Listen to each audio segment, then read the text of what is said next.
How is it possible that you have become the most divisive member of the We're Libertarians universe when James Neese is in it?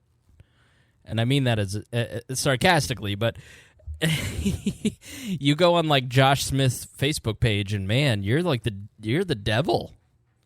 He hates me. What'd you do? He doesn't know how to respond to me because I call him out on things that are true. Right. And I think he, at some level, understands it, but he can't process it. Okay. And can't admit that he's wrong about anything. Okay. So he lashes out. Yeah, he's not he doesn't seem like he's a fan of me now. I don't think he was a fan of me to begin with, but I don't know if he really knew much about. He keeps talking about how he knows he's doing all this stuff for libertarianism and all this sort of stuff, but you would think he would have known who the just libertarian podcaster was, right? Does he claim not to know who I am? When he said something on his page, he mentioned that you were getting like 70 views on your YouTube channel, so you must be trying to ride his coattails of popularity to build yourself, and that's why you're saying these things about him. Well, I don't think he knew who you were. I mean, he made Matt how do you say it? Kino? Kino, yeah, because that's the way he's kind of spelled it out so that people could say it better. So okay. It's Kino, basically. Kino and Mike Shipley, they're famous because of Joshua Smith, who ran for chair. And I tried to tell him that, and he says, "Oh no, it wasn't me." No, he exactly was you. He completely Streisand affected it. Okay, so Rhinehold he keeps tabs on the Libertarian Party for me because I just can't do it, and so we decided I didn't get to put out a bonus episode, so I need to do that. And on the Tuesday show, which comes out Wednesday for you guys, it comes out Tuesday. I basically talked about how Josh Smith was shepherding through this LNC resolution that was trying to assert that property rights are libertarian principles, and I pointed out that A, it's in the statement of principles that was passed by the body recently, and B, it's unnecessarily divisive because there's 13 of these libertarian socialists, and it's just not a big deal. And I 100% titled it in a way that would get attention because that's what I do in the world of Facebook. You can't post things without trying to get attention at all. And so he took great offense to it, as he does. He takes great offense to everything. I mean, I have repeatedly said that Josh Smith has been a net positive for the Libertarian Party because he is the reason that so many new people showed up to the National Convention. He went to like 29 state conventions. He worked his ass off to do that. I think he lost his job because of it. So he's clearly a dedicated person, but he seems to find himself in the middle, and now he's on the at-large of the LNC, the national body of the Libertarians, and he seems to find himself in needless internet arguments all the time. And he's got a personal beef with Matt Keneal and Mike Shipley and all these guys because they basically tortured him leading up to the national convention, and they did it because they knew he couldn't take it and they don't like him, so he played right into their hands, and that basically has been on full display over the last since I posted that video. I have not gone and looked at any of the stuff. Like anytime I ever mention the Libertarian Party, Rhinehold, on a status, I unfollow it immediately. I don't pay attention to it. It's probably smart. I probably should try to do that myself. But I, for some reason, love to stick my nose in there and just rub it in all of the stuff that's going on. I don't know why. You are my drama correspondent for the Libertarians. I don't know what that is about you. What does that say? I don't know what it says about me at all. My concern, okay, so my issue really is that I'm really tired of the Libertarian Party having to have these fights over and over and over again. Right. Because a lot of people come in, think they know what they're supposed to be doing, don't realize that we tried the things they've already said before and it doesn't work for various reasons. We've understood why. and then shout down anybody who tells them they're wrong, and then just creates the same divisive arguments all the time. It's like, why do we have to keep having this fight? Why can't we just point to somebody to a webpage or a history to say, look, this is what we've done. This is why it hasn't worked. If only there were something called Wikipedia or Lpedia that cataloged things like the Dallas Accord. Right. I mean, the 1983 split, to be honest with you, is not very well documented, unfortunately. There's a lot of said about it from Murray Rothbard's point of view, because he put it in his newsletters, but he's not the only one who was involved in that, and there were more than one side there. So, all the other sides kind of didn't document well what they went through and what their arguments were and what some of that stuff was. Yeah, excuse me, my goodness. Yeah, and I think that's part of the problem, is that there is only one side of the argument, and it happens to be an account by the person who is, I mean, would you say he's the most influential libertarian of the 20th century? He's the most influential to some people, some libertarians. Right. Yeah. Not all libertarians. Man, I mean, if you're talking 20th century libertarians, he's definitely on the Mount Rushmore. I mean, if you're going top four, you know, him, maybe Ron Paul, which I know that, you know, and then Ayn Rand, maybe? I don't know. I don't know that I call her, I mean, she is a libertarian-ish. She's objectivist. Yeah. Kind of. I mean, and obviously I didn't start till the 21st century, so I'm just kidding. Yeah, I was much more led in to libertarianism. I mean, it was really kind of my own thought process that got me there, and then finding out that some other people were thinking like I were, and there were some people I could talk to. Yeah. But it was really more Harry Brown for me. Yeah, I would say if I would go those four if I had a gun to my head. I mean, I'm sure I'm not thinking of somebody, but yeah. And so the account of those splits comes from somebody who, you know, Rothbard was a brilliant thinker and a great writer and very influential, but he also seemed to get into a lot of fights. And so, he was really into the New Left and Leninism, right, early on, not necessarily the economic side of Leninism, but the tactics and the thought process of how you should be political.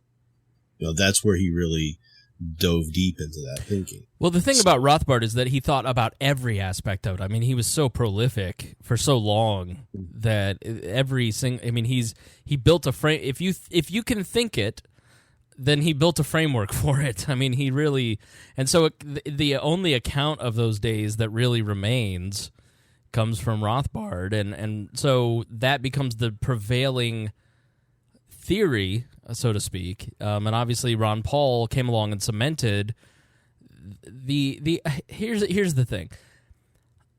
I have a problem with, like, libertarian socialism, first off, is not an oxymoron, okay? Maybe in that particular phrase, if we think of socialism as the state taking things over, then yes, it is. But you have to think of New Harmony. So the bonus episode people will remember in episode 2, I think, of Defined, talking about New Harmony, and it's basically voluntary socialism. People go into the commune, and it lasts 3 years because it defies human nature. And so libertarian socialism, as Matt Keneal and Mike Shipley, I think, define it, has existed. It's the original form of anarchism. You know, the libertarian socialists don't want to use the state for anything, so this is the most natural party for them, because obviously the Greens are not of the same ilk. So, well, and the very first settlers that came to the United States from England, they started setting up their first society as a communist society, and it failed miserably in a year. So they changed that.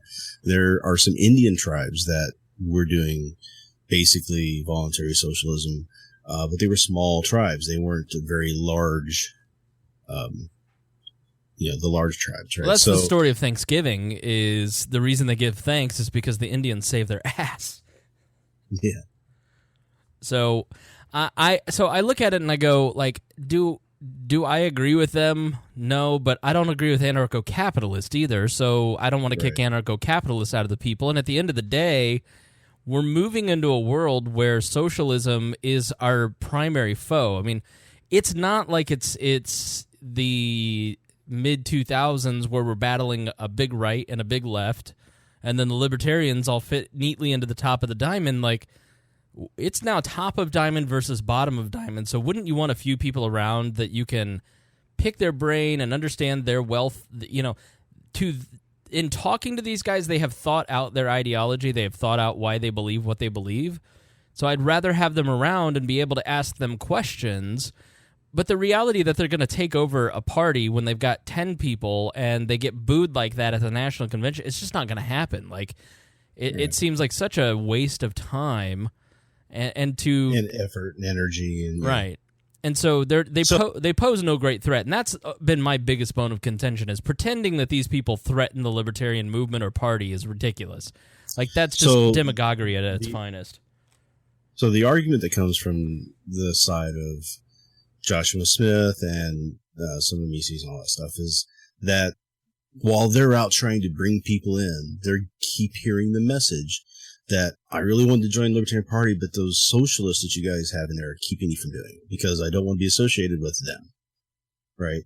Or, you know, there's this one story of a person who tried to counsel somebody that they should be a libertarian, and they said that, well, I looked up libertarianism and I saw this stuff about socialism, and that was the first thing I saw, and so it turned me away from it.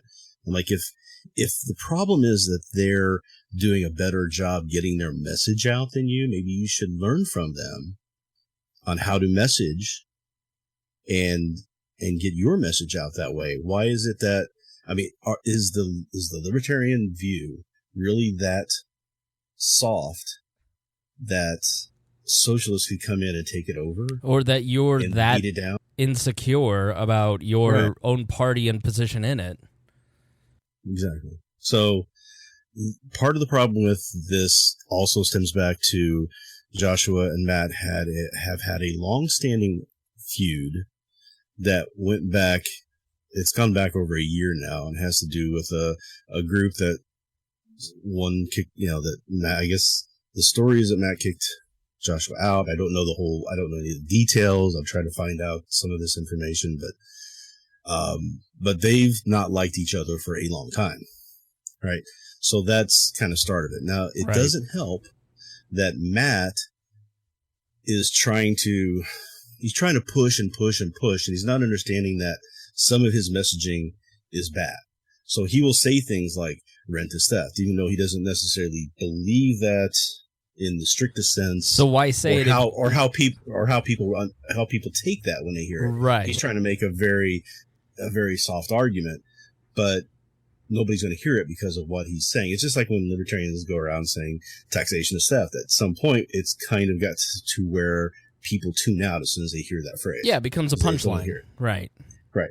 So that's his mistake. So recently, there's been some strife between Matt and Mike Shipley. Right.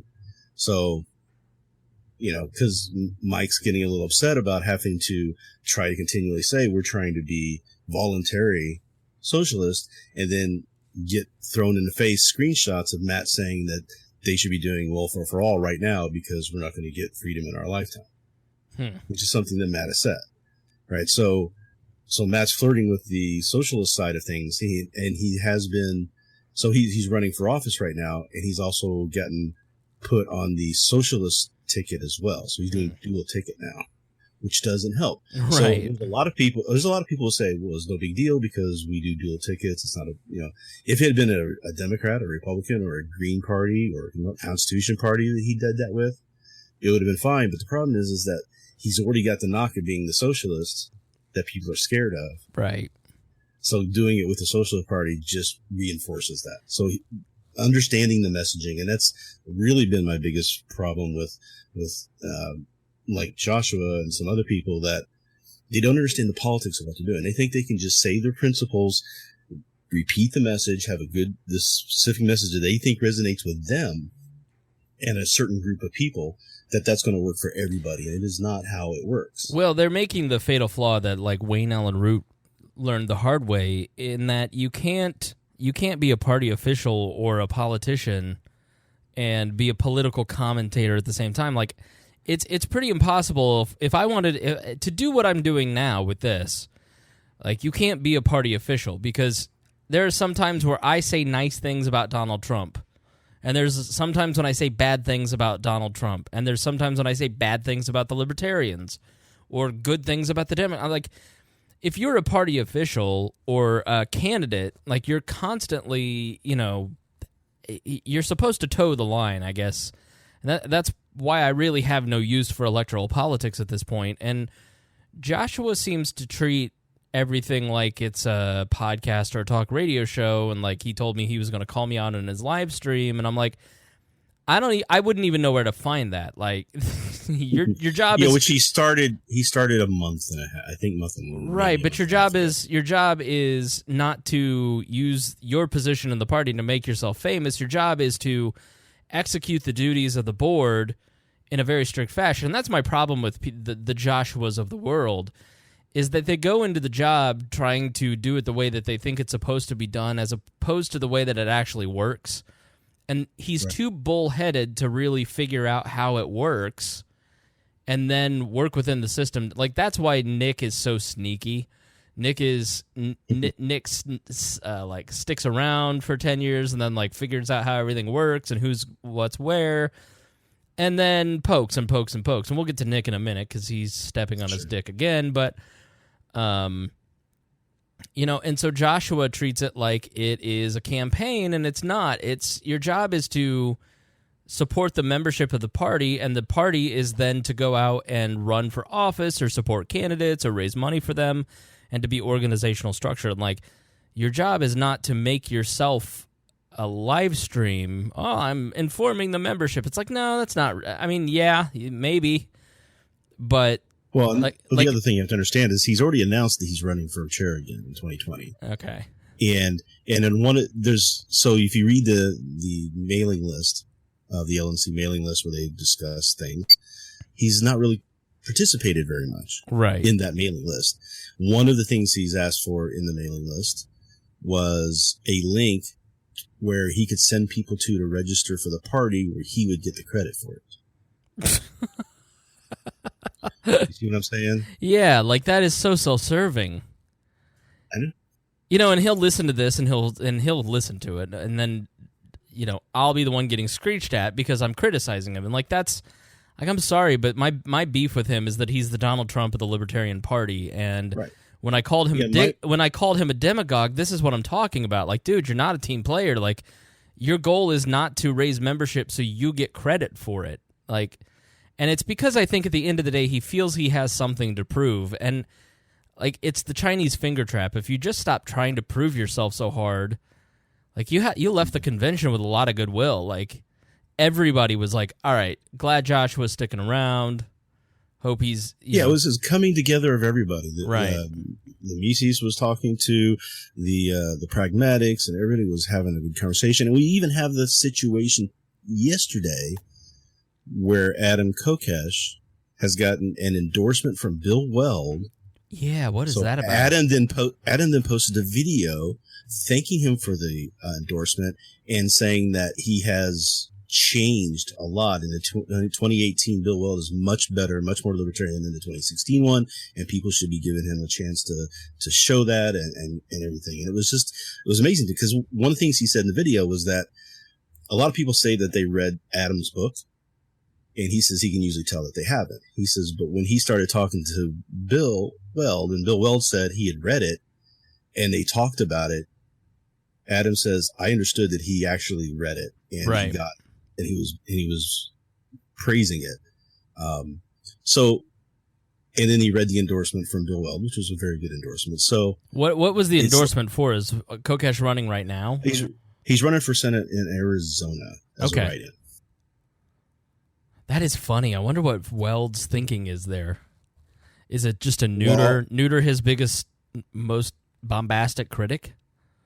Or does he genuinely believe he'd make a good senator? Well, I think part of it is that he feels like he can endorse him. He's a writing candidate, so he's probably not going to win. But he can endorse him and say, look, I am supporting libertarians. You guys talk about this stuff all the time. We will support libertarians. And if he gets goodwill back from Adam, a lot of people are going to hear that and maybe go, well, maybe I should rethink this. If Adam, who was 6 months ago, jumping him at conventions and trying to, do some TMZ journalism on him to try and prove that he was a libertarian, to go from 6 months from that to this, that's a big step. Honestly, I think it tells a lot. I'm rethinking. I was not going to interview Adam. I was not going to interview Weld either, just because we don't do interviews. But his guy has been so persistent, and I like Marcus a lot, but his guy's been so persistent. And he sent me a video of Adam with his shirt off, and he goes, will this convince you to interview Adam? I was like, that's the exact opposite thing that will convince me to interview Adam.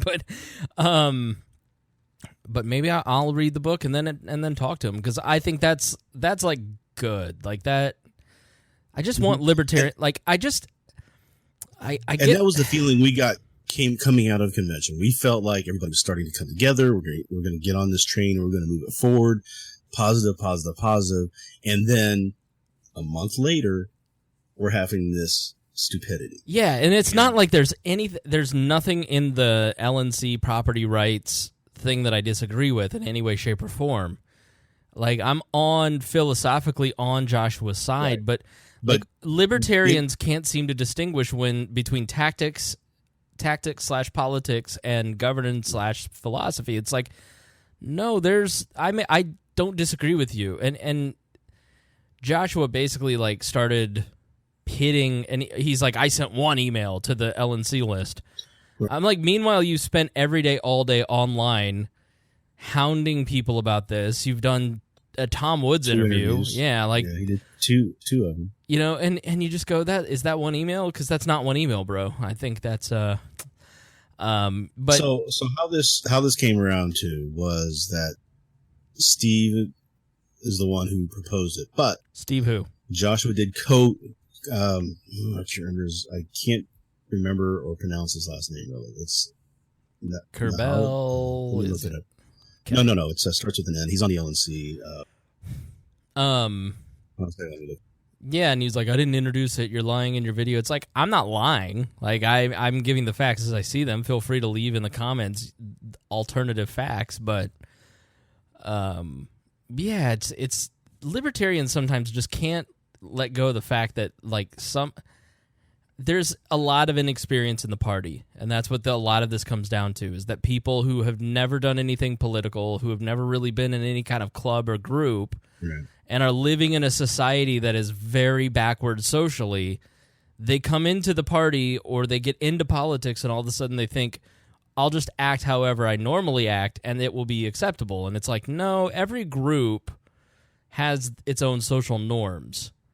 And people are reacting to you the way that they react to Donald Trump. So see how they don't like the way he's changing norms? That's why they don't like you. It's not that you're wrong. So please stop calling them so. Like, Sam Goldstein was my boss. He's in no way.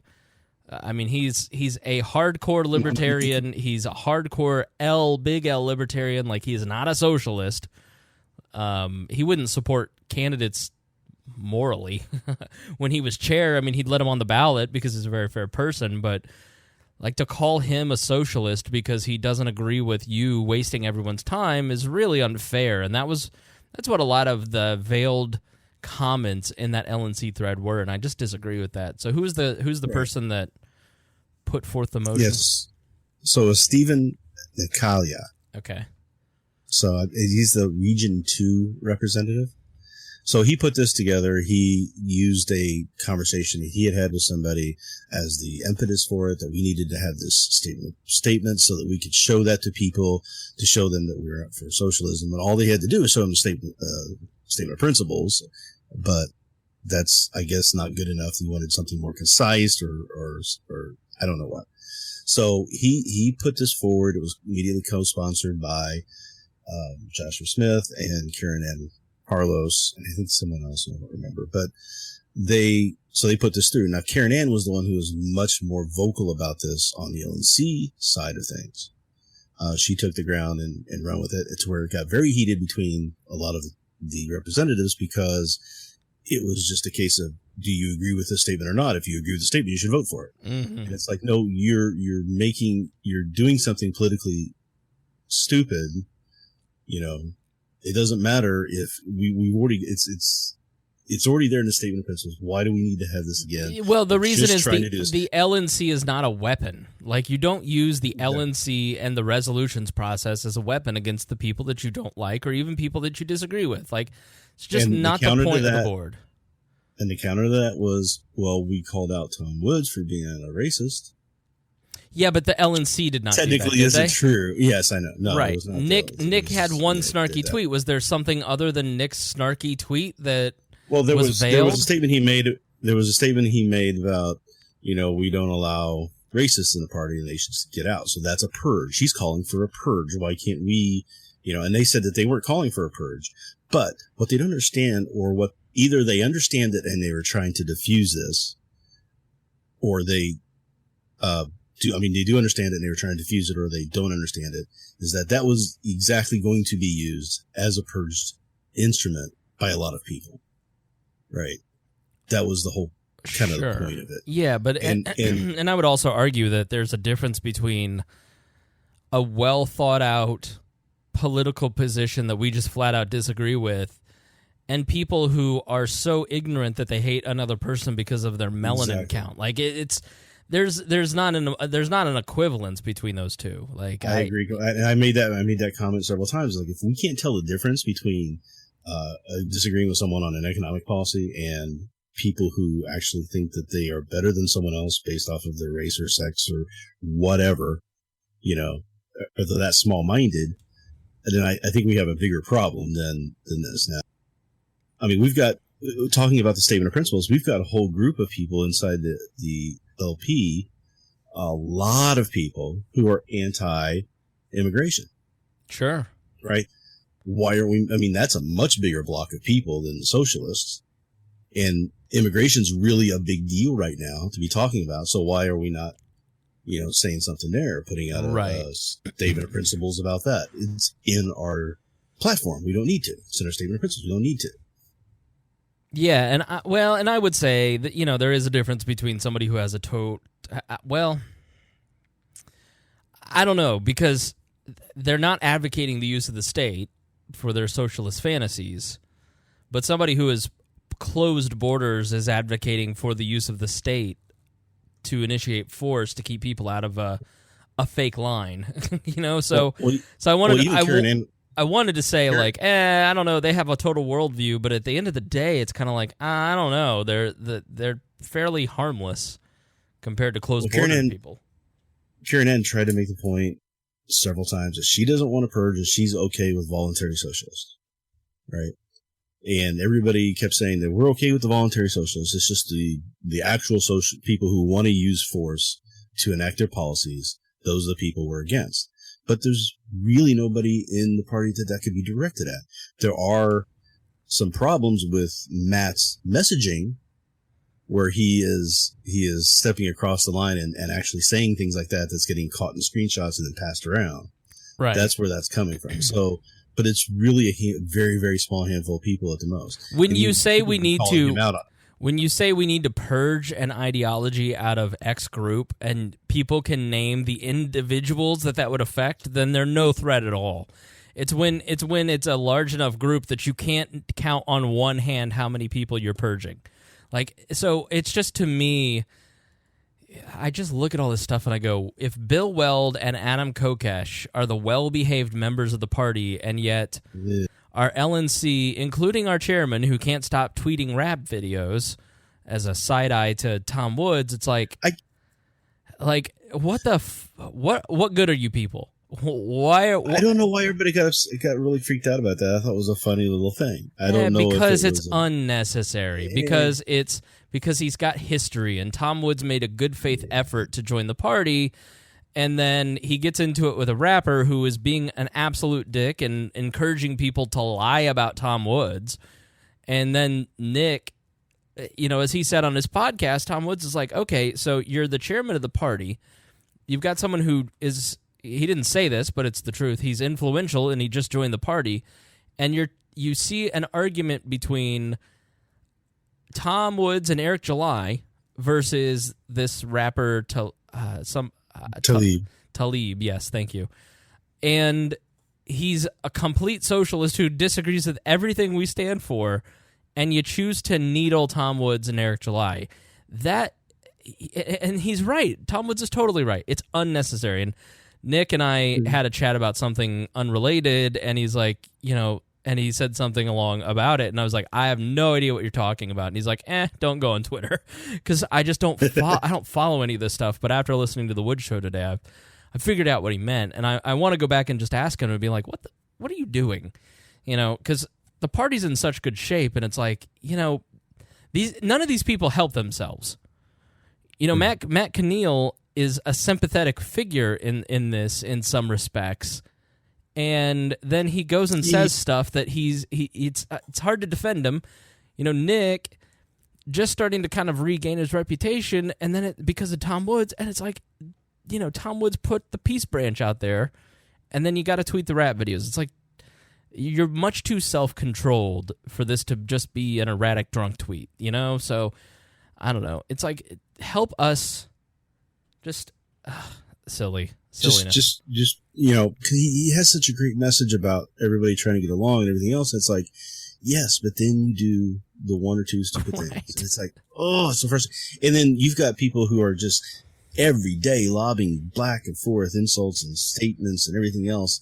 And they're getting upset about the one or two little tweets and saying that Nick should be thrown off a cliff and he's a horrible person and blah, blah, blah. And these are all devotees to Josh. Well, you have to measure like the activism versus the toxicity percentages. Like Nick may do, what he's doing is wrong, but it's like only 2% toxicity compared to his 98% of stuff he does. Right. It's like Michael Heiss at the Mises Caucus does so much stuff that when he does rant or does something, you're like, yeah, but like 85% of what he does is good. It's like, Joshua, you got to bump them numbers up, son. Those are rookie numbers. Like you traveled around months ago to a bunch of conventions, but what have you done for me lately? Well, he did mention that he was going to go to Utah and help out in a thing there, and it's in a campaign there. But I don't know. What does that do, though? What does that do?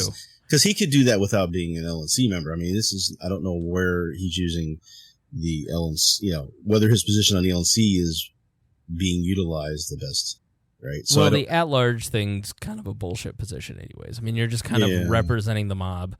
But, like, him showing up, what does that do? Like, what, I don't know. Does he have a plan? Well, he thinks he's a very good person at convincing people to become libertarians. Right. So because he's had a lot of success with it, but I think what he doesn't understand is that he has success with a certain messaging with a certain type of person. Right. And that's going to work really well with those people, but it's not going to work for the majority of the people. And I think that's where a lot of people fall into problems, is that they think, well, this works really good for these people I'm bringing in. We should be using this messaging for everybody. I'm like, that's not going to work. It'll work for those people, and that's great. And we need them, and we need to be doing that. But we need other messaging for other people. And in the races, we need to make sure that the candidates are focusing on the issues that are important to the local race, and not trying to just mirror a set of message points that nationals told it that they have to do, because that's not going to work. Yeah. Does that make sense? Yeah.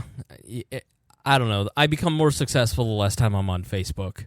And I would advise all of these people that you're going to be more successful at growing libertarianism and growing the party and achieving your goals if you just stayed off of social media. Because you see Tom Woods on social media constantly. I mean, he's on Twitter too much, in my opinion, but he's not really. He's focusing on his show and getting his message out, right, in a positive way for him. It's a distribution he has tool. Control of the message, right? Yeah, no, we do this because we're media. We're here to commentate on stuff like this, but you're not. I don't know. It's all right. I'm exhausted by all this. Final thoughts, Rhinehold. Well, I mean, my final thoughts is, as I tried to explain to Joshua in a way that I've tried different ways to get breakthrough to him, and it's just not working anyway because he's just got a wall up and he won't listen to it. So, to anybody out there who's listening, the key is understanding and learning the politics and getting your political acumen up and understanding why things work and why things don't work, why they work for some people and why they don't for other people, and just start looking around and understanding that we are all trying to move the ship in the same direction. We may have different goals at the end of the day, that when we finally get it into port in the destination we want to go to, we may have some disagreements on how we want to get off that ship. But we really all are focusing on just turning the ship around right now. And let's not knock ourselves down. Let's not knock our candidates down. Let's not do their opponents' jobs for them. But let's focus on getting us going in the right direction as a team and stop the infighting as much as possible. Yeah, and I would just say, like, the fight is moving towards top of diamond versus bottom diamond. Like, we can't keep squabbling with the people who are leaning a little left or a little right or are not all the way at the top one of the 100. Like, if you're in the libertarian quadrant, man, grab your battle rifles and get ready. Like, it's, we're fighting for free speech. Like, I wrote a column today basically comparing what's going on now with the Russian crisis to 9/11, where, and Rhinehold, you've lived through 9/11 too, in that whole period where I was a good little socialist and statist who was trying to silence people, and I'm so dismayed that I learned my lesson and I'm sad that I had to learn my lesson with 1 million people dying and the erosion and destruction of the Fourth Amendment and all these programs that were justified by propaganda and the lying media. And it's like we're in the middle of that. And not just the Fourth Amendment, but free speech, the First Amendment, which is the key to taking the Second Amendment, which is the key to complete tyranny. Like, we're in the middle of a big fight, and we have to stop fighting with each other. Like, if you're in the top quadrant, like, by being around each other, you're going to move them more and more towards the top of the diamond. Like, quit trying to kick people out that may or may not agree with you. Like, Matt Kino is not a statist as far as what he told me on this program on one of the episodes. He doesn't want to use the power of the state. So, okay. So what do you think? What do these people who believe in anarcho-capitalism and full anarchy, what do they think it's going to look like? Do they think? I don't see a lot of them. I think right? haven't really fully thought it through, because I hear these people, it's going to take care of itself. I'm like, it's not. It's not going to be like you think it is or it is. And that's the biggest problem, is that you try to sell this to people and they are scared when they hear it, because they still have to get up and go to jobs in the morning. They have families to take care of. They have things they need to do in their lives, and they don't want it disrupted like that. So you have to show them that the philosophy works on a level that they're willing to accept. Prove to them that you're right about that, and then get them to give you some more. You're not going to get overnight. It's not going to happen. And so you've got people who are trying to do the covenant thing with the Hoppians. You've got people who think that we're just going to have all these courts. There's been arguments about we would have private police fighting each other in a little war type situation. It's like, you guys need to really think this through a lot, because people are going to ask you those questions. And when you get pushed on those questions, when I push people on those questions, I get responded back with, here's a link, go read this. Right. Go watch this video. I'm like, no, you should be able to tell me, if this is your belief, you should be able to tell me what you think and how it's going to work. You shouldn't have to try and send me somewhere. In a free society without the state, you're going to have a lot of people who are going to live in a lot of different ways. And, are you going to act like this towards them? I don't know. I just think people are not modeling good behavior. Speaking of which, Rhinehold, John McCain passed away. He did. And I would say that if your goal is to convert people to libertarianism, you don't have to say anything nice about John McCain, but it's going to be a much harder job tomorrow if you say bad things about John McCain. And let me just say that I have a wife. I know I'm shocking a lot of people. Wait, you're not a virgin in your mom's basement? What? Yeah, neckbeard. I have a beautiful wife I've been married to for 19 years. 6 years ago, she was diagnosed stage 4 cancer. All right. And the fight that I've had, that she's had to go through and I've helped her with in that 6 years is tremendous. It's nothing like you've ever dealt with. And anybody who just mocks it or thinks any little of it does not understand, has never had to go through it. It is horrendous to what happens to the body, what you have to go through, to the point where my wife is, if it comes back, she's not doing anything about it. She's just going to let it go because she doesn't want to go through the pain and the torture that the methods to try to stay alive are. So he has now died from cancer. It is a horrible, horrible thing to go through. And if anybody doesn't understand that, I mean, you got to check your empathy for other people somewhere. Right. Think about it.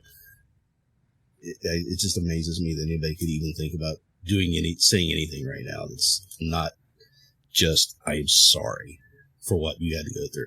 Everybody who's in politics, and it just really frustrates me, is that everybody who's in politics is in there because they're doing what they believe to be right. They may be wrong. I disagree with you completely about this or that or whatever. But for the most part, they're dedicating their lives to try to do what they think is best. And the same with John McCain. I disagree with him on a lot of things.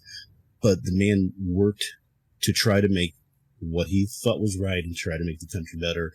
And I am not going to say anything negative about him at this point because that's just a horrible thing to go through.